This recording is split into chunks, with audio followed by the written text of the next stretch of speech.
Hello, I will talk you through some of the results of our paper, Long-Term Variability and Debris Transiting White Dwarfs.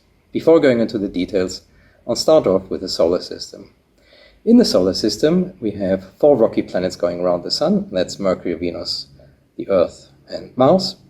Then we have a gap where there are asteroids, rocky bodies, small rocky bodies, but they're not all that small. Some of them can be a few hundred kilometers in size.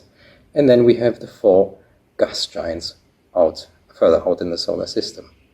Now, what happens to the solar system in the future? Currently, the Sun is burning hydrogen in its core, and once the hydrogen is used up, the Sun will start to expand. It becomes a red giant. And as it expands, it will engulf and burn up Mercury and Venus, and possibly the Earth. Now, while the Sun is growing into a giant, it loses mass. It will lose about half of its mass in total, and that means as its gravity weakens, everything that goes around it will slowly spiral further out. And so everything that survives the evolution of the Sun will move out by about a factor 2. What about the Earth? We don't really know exactly what happens to the Earth because we don't exactly know how much mass is lost at what point in the evolution of the Sun. So whether or not the Earth can just move out fast enough before the Sun can catch up and burn it is not clear.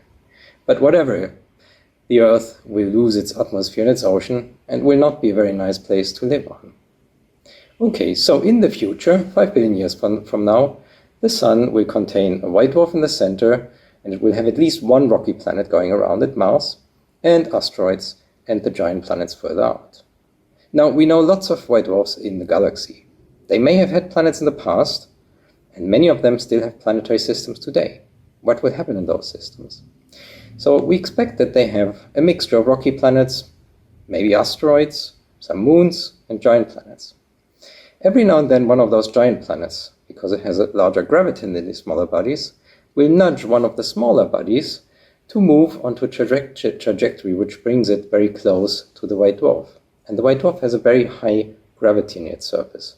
So the tidal forces as that body comes close to the white dwarf will tear it apart, shred it into debris. And that is exactly what we study in this paper. We studied using high-speed photometry obtained with a special camera at a telescope in Thailand and monitoring surveys obtained with small telescopes around the world, the variability of white dwarfs on timescales of minutes and out through 2 decades. Okay, so what happens if the orbit is aligned in such a way that the debris that passes in front of the white dwarf crosses our line of sight? In that case, the white dwarf will dim by some small amount, just similar to the transits of exoplanets that cross the line of sight of their host stars. However, the debris is much more fine structured. It's not like a nice round shape of a planet. And so using our high-speed photometry, we have observed one system where we knew that debris is transiting regularly every 4.5 hours, to see how those transits develop over the last almost 10 years. And what we found is that in 2015, the transits were very irregular and deep and recurrent.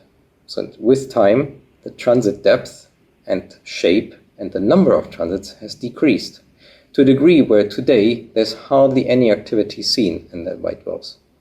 And that means the evolution of the debris around the white dwarfs is highly complex and changes with time.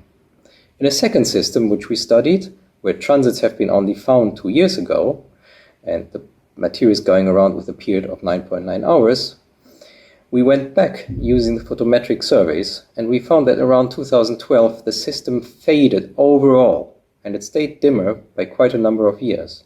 So what we think is that back then there must have been a catastrophic event, a collision, maybe between different bodies, maybe the disruption of a single body, that created a large amount of dust and gas, which overall blocked light of the white dwarf, leading it to be fainter than it was before. And it has since then slowly recovered in brightness, not quite to the level that it had at the very earliest observations. And we think what we see there was the catastrophic process that led to the debris that we detect orbiting the white dwarf today. And then a third system that we studied is the strangest of all, because every couple of months it dims for maybe a week, maybe 2, and then recovers in brightness. And then another dimming event follows a few months later. However, we have not been able to determine any periodicity, any periodic orbit of the material going around the white dwarf.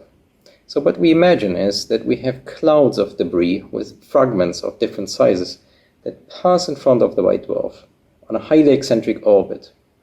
And then nothing happens for a while until the next cloud passes in front of the white dwarf. And that material goes around on a very eccentric orbit and will come back eventually.